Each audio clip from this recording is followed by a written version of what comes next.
Jackie, and welcome to the Arbitration Pitch. Hi, Lauraine, and thank you for having me. Yeah, I'm so glad to have you. I believe you are first Kenyan, Yes. and rightly so because you are the chair of CIAB Kenya, Yes, I am. and you're doing amazing things in Kenya. I think that's what we want to pick from you in this conversation, how Kenya is doing and making so many great strides in ADR and how other countries can do so as well. So please tell us a little bit about how you came into ADR. Okay. First, thank you for the very kind compliments. They are much appreciated. And I received them for and on behalf of the members of CIAB Kenya and all the other CIAB members in the network. Maybe I can start with my story. I actually got involved in ADR from a very early age when I was a pupil. But I didn't take it seriously because in the 1998, that's when I became an advocate. Ooh. Yes, so in that time, we were all about litigation, and ADR was a really new animal that we weren't really engaged with. So it took me more than 10 years to take it seriously, but that exposure was very important and useful because we used to fight. In fact, the applications we used to make were stay of proceedings or fighting stay of proceedings. And that's what I really got to know about arbitration. We really just did arbitration then. In 2012, I was, however, trained as an associate. Fortunately, I think representation really matters because I was trained as an associate in the period when the Honorable Lady Justice Jacqueline Waihenya was a chair of CIAB, Right. the first female chair. So I looked at her and I thought, wow, she's called Jacqueline like me. She's a lady like me. Then she hadn't yet gone to the bench. And that really got me keen to find out, okay, what are the ladies doing here and doing such a great job? So I got involved, and from there, I guess the rest is history. Within the same year, I trained and became a mediator, certified professional mediator. And the same year, I also trained and I became a construction adjudicator. Yes. Very, very interesting. Yeah. So you're a construction adjudicator, you're a mediator. What other trainings have you done and how have these been beneficial to your career? Well, first and foremost, I got into ADR as an arbitrator. So I kind of have a special spot for arbitration.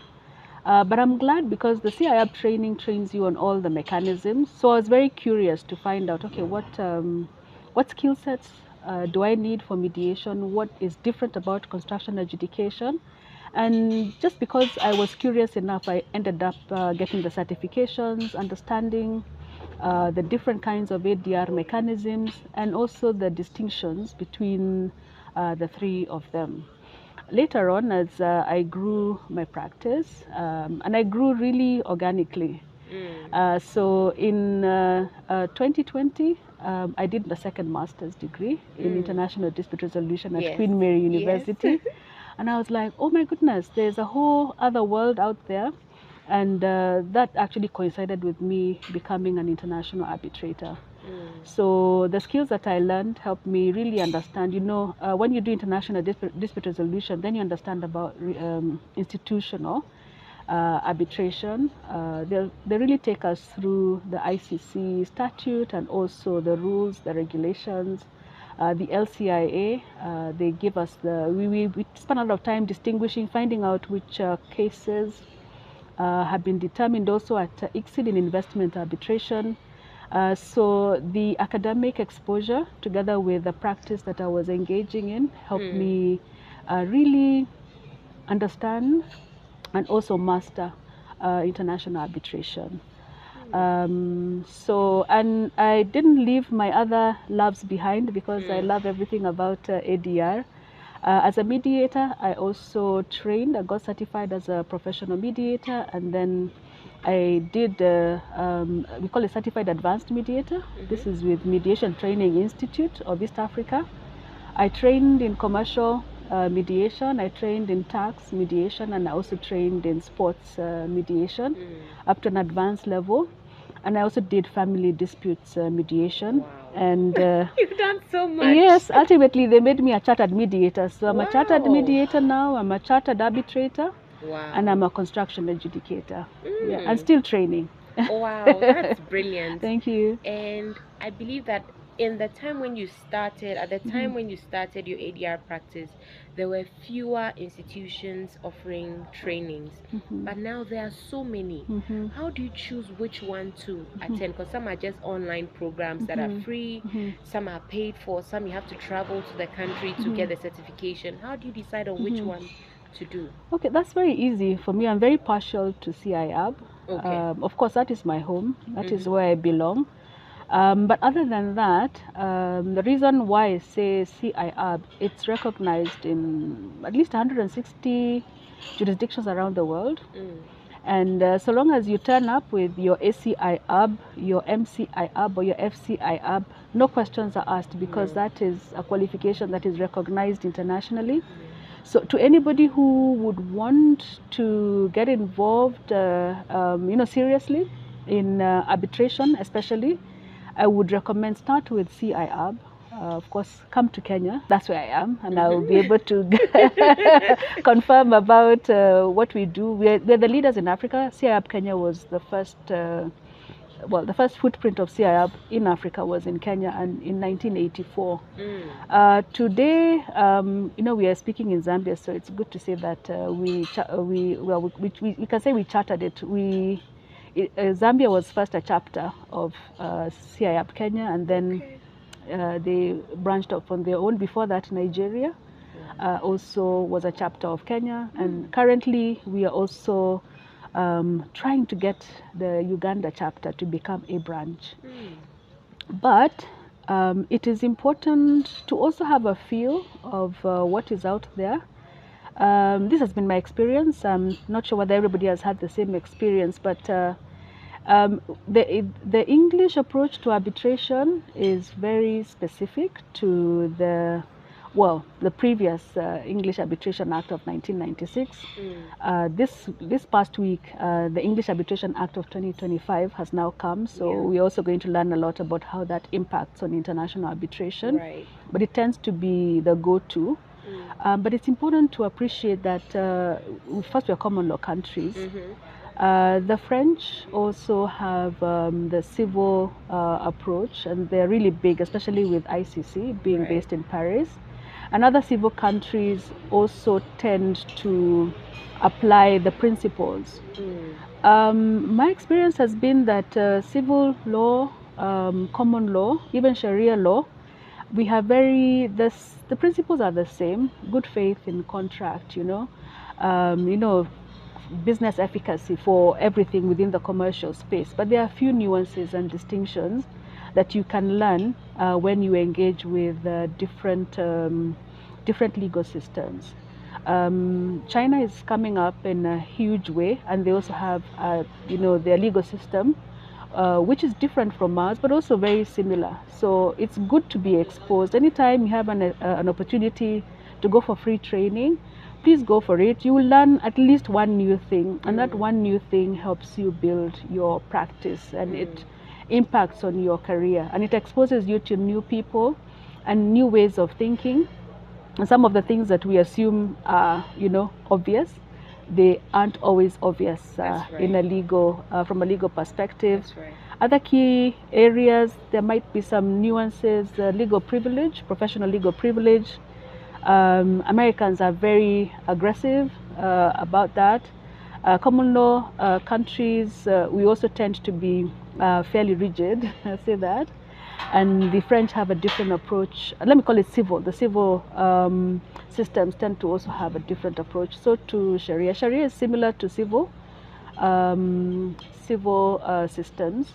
It's only that there is the reliance on Islamic law frameworks. But the principles, in my experience, have been largely, the fundamental principles are the same. Only understanding the different nuances, which is why I say go out there, interact, expose yourself. You will definitely learn something new. I think there's a lot to learn, especially from the Kenyan model, because I know quite a few practitioners from Kenya, very young, doing so well. I'm wondering how Kenya did it and what the mindset behind that was, because there are so many young arbitration practitioners in Kenya. Okay. What can I say? Kenyans are go-getters. Oh, right. I'm not saying that our fellow Africans are not. Ghanaians are go-getters too. Yeah, so, but I also get very impressed with the young members group that we have in CIAB. I'm also very impressed with Young AFA, and I can see a lot of movement amongst the younger generation. I say from the millennials, the Gen Zs, those generations tend to think Africa more. We grew up in an era where we were sovereign nations, we were Kenyans, we were Ugandans, we were Ghanaians, we were different. But my experience as CIAB Kenya chair and engaging with different Africans from different jurisdictions is the truth is we are exactly the same. Our legal systems may have distinctions as well, they may have nuances, but the questions, the issues that we need to address are exactly the same. And I tend to believe that the younger generations, the up and coming arbitrators and ADR practitioners in Africa, they get it too. So while Kenyans may be many, I do believe that they have very many African colleagues and compatriots and peers who are also growing up with them. And it's very, very opportune given the AFTA convention, the way Africa has taken it up. We're still developing it, but take this example from me because I learned from history what our founding fathers were doing, what they were thinking in 1984, and then look at us now 40 years later. If you continue with the same speed, the same commitment, I'm 100% sure that the Kenyans, I'm hoping the Kenyans will lead the way. But I do expect that. Don't look at me like that. Ghanaians are also coming. Honestly, the truth is, your generation, you are right on the right time, in the right place, in the right space. All of you, regardless of which nationalities, as Africans, we need arbitration for Africa and Africans for Africa. And I do believe that the more we speak, the more we talk, the more we shine a light on this issue, on this area, the more likely that we are going to make sure that, when they say the future is African, the future truly is African. And I really want to see the next generation come. What I can guarantee as chair of CIAB, and even as I go out as Emerita Chair later on this year, we will continue to support the young generation as much as possible to train practically and also to acquire the accreditation, the certifications, and the necessary guidelines, guidance. I still want to be a part of this conversation. Yeah. Thank you so much, Jackie. Just before we sign off, you spoke of the younger generation, and I'd just like you to look into the camera and to the younger generation. 5 things they should do to ensure that they grow the arbitration practice or ADR practice. Okay. I want to speak to you, young member group, to you, young upcoming arbitrator, young upcoming mediator, construction adjudicator. Just step up, show up. That is the first thing that you must do. After you show up, find out who are participating in this particular space. We are there, we are ready, we want to mentor you. This is what I hear from the mentors that I appoint for in the matters that we are having going on, appointing neutrals. The neutrals say, you gave me a name. The name, I tried contacting them, they didn't turn up. So please, please, please show up. That is item number 1. And when you show up, don't show up just to tick the box. Show up to learn. Try and assist. The reason why some of the great names, we call them the superstars in arbitration, have become great is because they started out as tribunal secretaries, they assisted, they worked, and they acquired the skills. So the skills are available. None of us was born arbitrating, none of us was born mediating. These are skills that we have acquired along the way. And don't rely only on experience. Every year, this has been my goal, and I want to challenge you the same. every year learn something new, get a new certification. And I'm not sure which number we are on, but the other thing that I will ask you is mentorship works vertically and horizontally. Many of my colleagues whom we were classmates with, we are now colleagues in leadership. We are now colleagues as senior arbitrators. We learn from each other, we exchange ideas, we support each other. That is probably one of the fastest way to grow. Grow your network, because your network is your net worth. There are many other things. I think I've said 3. I don't know whether I need to add another. It's fine. Enjoy the process, because it's also very, very enjoyable. Take an opportunity, even if it's just on LinkedIn, reach out to Lauraine, reach out to, you're really an up and coming arbitrator. In 5-10 years, you're going to see amazing things from you.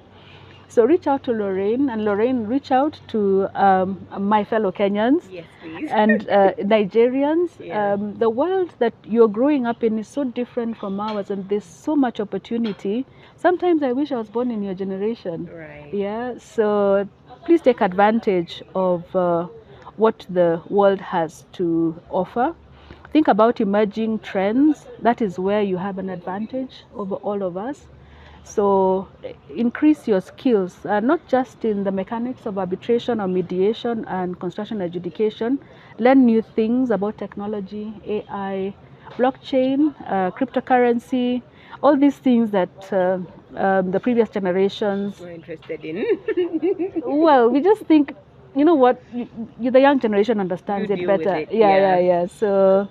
yeah. So I think I can say that. Thank you Yeah. so much, Jackie, for joining us on the arbitration pitch. And I'm sure anybody who watches this will learn so much from this interview. Thank you. Thank you so much. Thank you too. And keep up the good work, Lauraine. Thank you. Cheers. Okay. Cheers. Okay.